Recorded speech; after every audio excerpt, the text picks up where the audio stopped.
السلام عليكم ورحمة الله وبركاته، ازيكم عاملين ايه؟ وحشتوني جدا جدا. ان شاء الله النهارده هنعمل مع بعض بودرة السحلب. طريقة سهلة قوي، مكوناتها بسيطة جدا من البيت. عايزة اقول لكم ان دلوقتي يعني شوفوا ما شاء الله دي علبة كبيرة. هقول لكم مكوناتها ايه. انا رحت اشتري علبة لقيتها ب50 جنيه. يعني 50 جنيه علبة اصلا تقريبا ربع اللي انا عاملاها دي، واقل من ربعها كمان. انا مش عارفة ليه الحقيقة. فطبعا هي مكوناتها بسيطة قوي وموجودة عندنا كلنا في البيت، ومش محتاجة يعني مش هتبقى مكلفة، بالعكس عن ما احنا بنعملها.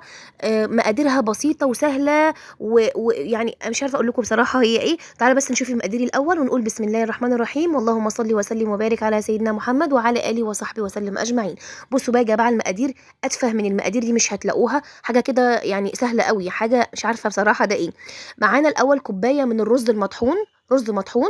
كوباية من اللبن البودر، كوباية من السكر البودر، وكوباية الا ربع من جوز الهند المبشوره، اللي هي الايه صغنونه يعني مش الكبيره. لو عندك كبيره وحابه تحطيها براحتك، بس انا بعمل باقل الامكانيات معانا يعني.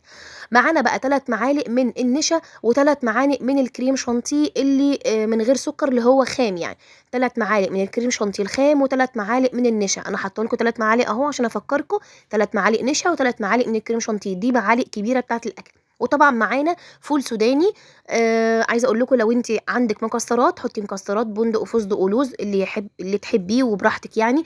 بس طبعا يعني احنا الدنيا عدت صعبة قوي على الكل، وطبعا مش هنبقى احنا بنطلع بندق ولوز ومش عارفة ايه والدنيا صعبة على الناس كتير بصراحة. فايه المشكلة؟ ده سمسم وده زبيب.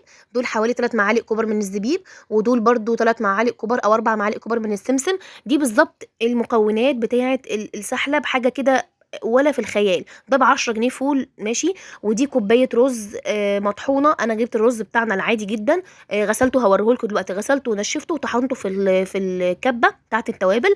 وكوبايه كبيره لبن بودر، وكوبايه كبيره سكر بودر، وكوبايه الا ربع او كوبايه كامله براحتك يعني جوز هند مبشوره او الصغننه. 3 معالق من النشا و3 معالق من الكريم شانتيه.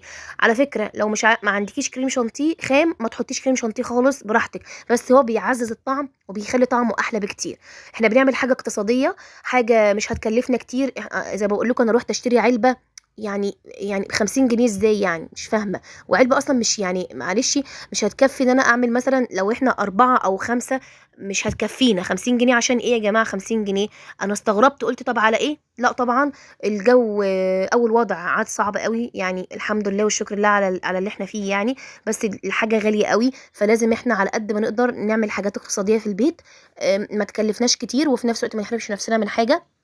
بالنسبه بقى شايفين الرز، انا بقول لكم ان انا طحناه بودره، يعني هو اصلا بودره ما شاء الله. يعني المطحنه حلوه قوي يعني مش وحش خالص. اغسلوه كويس ونشفوه كويس جدا. اهو شوفوا انا بقول لكم ان هو رز من بتاعنا الابيض عادي. اغسليه كويس جدا ونشفيه خالص، ما يكونش فيه اي ميه، وبعدين اطحنيه في الكبه بتاعه التوابل. هيبقى معاكي زي الفل. يعني مش قادره اقول لكم بسم الله ما شاء الله. مكونات بسيطه وسهله. انا عايزه اقول لكم ممكن يعني اللي فيها تحسيه غالي شويه هو عفوا اللبن البودر، ولكن يعني هو ربع كيلو اصلا هيغرقنا. ده مش ربع كيلو، ده اقل من ربع كيلو بكتير. ولكن انت لو جيتي حسبتي كل المقادير اللي انا عاملاها دي، اولا هي من البيت. ممكن يعني جوز هندي ده كان عندي في البيت.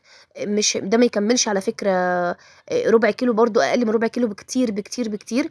ممكن يبقى جرامات يعني. وبرضو السمسم ده جايبه ب5 جنيه سمسم، والفول ده جايبه ب10 جنيه فول. هيعمل لنا الكميه اللي انتوا شايفينها دي ما شاء الله. لا يعني انا لو بشتري الكميه دي من بره زي ما انا رحت اشتري كده، هتعدي معلش لو مؤاخذه مثلا العلبه اللي انا بشتريها ب50 جنيه دي، يعني هي ممكن الكميه دي تعمل لي 4 علب من العلبه دي. يعني هتبقى هجيب ب200 جنيه، دول ب200 جنيه. ازاي؟ انا مش فاهمه الحقيقه يعني. انا استغربت بصراحه، استغربت العلبه ب 50 جنيه دي. هنحط بقى المكونات كلها على بعضها وقلبيها كويس قوي، وتكوني محضره بوله او علبه اللي انت او برطمان اللي انت هتعيني فيه. وتكوني غسلاه كويس جدا ومنشفاه عشان ما يبقاش فيه اي نقطه ميه خالص. وهتعبيه بقى، وفي اي كوبايه بقى حابه تعمليه مج هتاخدي معلقه كبيره او معلقه ونص كبار. هتحطيه على لبن تمام، هتحطيه على مَيّة مغلية زي الفل، لإن إحنا كده حاطين فيه لبن بودر حلو يعني، وحاطين فيه كريم شانتيه يعني اللي في ناس بتحب تحط عليه لبن، وفي ناس تحب تحط عليه مَيّة مغلية بتكتفي باللبن البودر اللي موجود فيه والكريمة اللي موجودة فيه، زي ما قُلت لِك ما عندكيش كريم شانتيه ومش هتحطي عادي خالص، بس هو بيدّي له طعم أحلى، في ناس بتحط عليه طعم الفانيليا، بس أنا برضه مش حابة إن أنا أحط عليه فانيليا، بس بيبقى حلو برضه لو حطيت عليه فانيليا، ما بيقولش لأ خالص يعني. بُصّوا كمية بسم الله ما شاء الله كبيرة جدًا، حلوة أوي لأ يعني لأ حلوة، أنا بصراحة عشان أنا شُفت العلبة أم 50 جنيه في السوبر ماركت عاملة إزاي، لأ طبعًا عشان خاطر إيه، شوية رُز عندنا ولبن بودرة وشوية سُكّر بودرة، الموضوع مش صعب يعني، وبعدين المكسرات دي بقى أنتم حابين تحطوا براحتكم لوز وبندق، بس طبعًا يعني إحنا مراعيين طبعًا الناس إن في ناس ما تقدرش، فأنا مش عفوًا يعني إحنا كلنا لازم نبقى زي بعض، مش هيبقى في ناس مش قادرة إنها تجيب شوية حتى فول وإحنا رايحين نجيب مكسرات، فيعني ربنا ي ي ي يبارك لنا كلنا ويرزقنا كلنا بالرزق الحلال اللهم آمين يا رب، وادي العلبة بقى، وكان على فكرة الكمية بقِت معايا كتير جدًا، وادي البودرة السحلب، ونشوفكم على فيديو جديد إن شاء الله، مع السلامة.